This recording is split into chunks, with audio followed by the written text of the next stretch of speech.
Holiday naman tayo maglilinis ng aircon. Mainit na kasi, makailangan ng cleaning.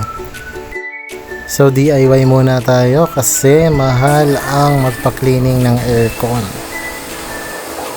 Napansin kasi namin na para bang humihina na ang lamig ng aircon. Kahit naka 20, 19, or even 18. Tapos naka turbo pa, mahina na.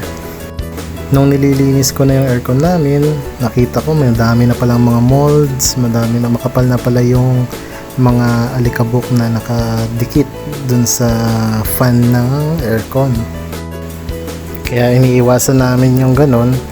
Nagkokos din kasi ng iba't ibang klaseng sakit like ubo-sipon, yung ganong mga madudumi ng aircon. So, mas maganda laging linisin ang aircon every 6 months. Tapos na po linisin ang aircon. Linis pa yun. Yes, pulidong-pulido. Split pa yan ha? 500. Magkano? 1.5. 1.5 lang. Dapat na 1,000 lang eh. Presyo ko.